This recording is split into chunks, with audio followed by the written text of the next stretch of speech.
बिस्मिल्लाहिर्रहमानिर्रहीम। टेस्टी। जी हाँ, आज हम बनाएंगे बहुत ही टेस्टी अमलोक, जापानी फल या पर्सिमन्स का मिल्क शेक। ये आपको हड्डियों के दर्द से महफूज रखेगा। इसके अलावा मर्दाना और जनाना जितने भी पोशीदा अमराज हैं उन सब का इलाज इसमें पोशीदा है। अमलोक या जापानी फल का सीज़न बहुत ही थोड़े अरसे के लिए आता है, 1 से 1.5 माह में ये ख़त्म हो जाते हैं। तो अगर आप इसका 1 गिलास रोज़ पियेंगे जूस या मिल्क शेक की फॉर्म में तो आप इंशाल्लाह फ्रेश रहेंगे। स्किन को ये बहुत ही टाइट और बहुत ही फ्रेश रखता है, बिल्कुल आप जापानीज़ की तरह फ्रेश लुक देंगे। विटामिन डी की कमी को भी ये पूरा करता है। अगर आप में से कुछ लोगों का ये ख्याल है कि इसे दूध के साथ इस्तेमाल नहीं करना चाहिए तो बिल्कुल गलत सोचते हैं आप। हमारे घर में और बहुत से घरों में ये अक्सर इस्तेमाल किया जाता है और अल्हम्दुलिल्लाह इससे कोई भी नुकसान नहीं होता है। हाँ, हर चीज़ की ज़्यादती बुरी होती है, तो आपने 1 गिलास से ज़्यादा इसे नहीं पीना है, ठीक है। सबसे ज़रूरी पॉइंट, मिल्क शेक बनाएं या इसका जूस बनाएं, आपने ऐसे जापानी फल का इस्तेमाल करना है जो मुकम्मल तौर पे पके होने चाहिए, गले नहीं होने चाहिए, पके होने चाहिए यानी कि नरम होने चाहिए। तो इस तरह से ऊपर वाला पार्ट हमने उतार लेना है, 4 से 5 पीसीज में इसे काट लेंगे।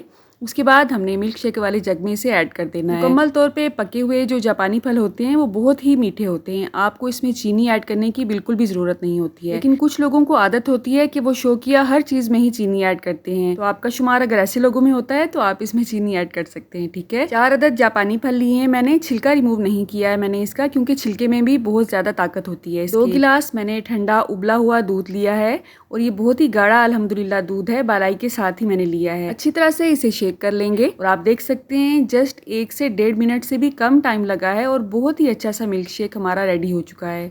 ये फल औरतों के लिए ख़ास तौर पे बहुत ही मुफीद माना जाता है, यूट्रस के जितने भी प्रॉब्लम हैं ये उसको सॉल्व करता है। इसके अलावा विटामिन ए, सी, ई, के और बी इसमें वाफिर मिकदार में पाया जाता है।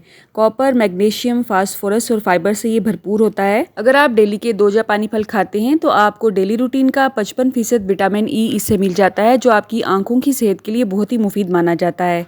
बुरे कोलेस्ट्रॉल को ये कम करता है, गुर्दों के लिए बहुत ही मुफीद माना जाता है क्योंकि ये पेशाब आवर होता है जिससे गुर्दों की वॉशिंग अच्छी तरह से होती रहती है। वजन कम करने के लिए बहुत ही मुफीद माना जाता है। हाँ, अगर आप इसे ज़्यादा खाते हैं और आपको नाक और गले में खारिश महसूस होती है तो आप इसका इस्तेमाल तर्क कर दें कुछ दिन के लिए। कहा जाता है ये जापानी फल तो है लेकिन इसका जापान से कोई ताल्लुक नहीं है, इसकी पैदावार चाइना में की जाती है। चाइना के लोगों को भी आपने देखा होगा, उनकी स्किन बहुत ही टाइट और बहुत ही ग्लो कर रही होती है, क्योंकि वो लोग हमारी तरह तली हुई और मैदे वाली, चीनी वाली चीजें नहीं खाते हैं बल्कि फ्रूट्स का इस्तेमाल ज्यादा करते हैं। एक दफा आपने इस रेसिपी को जरूर ट्राई करना है। इसका टेस्ट आपको कैसा लगा कमेंट बॉक्स में आपने मुझे जरूर बताना है। अल्लाह आप सबका दस्तरखान सजाए रखे और हम सबको सेहत और ईमान का रिज़्क अता फरमाए। अल्लाह हम सब के रिज़्क में कसरत से ज्यादा बरकत और आसानी अता फरमाए। रुके रुके सुने, जाने से पहले वीडियो को लाइक कर दें, अच्छी लगी तो शेयर कर दें और सब्सक्राइब करने के बाद बेल का आइकन भी जरूर प्रेस करें। जज़ाकल्लाह।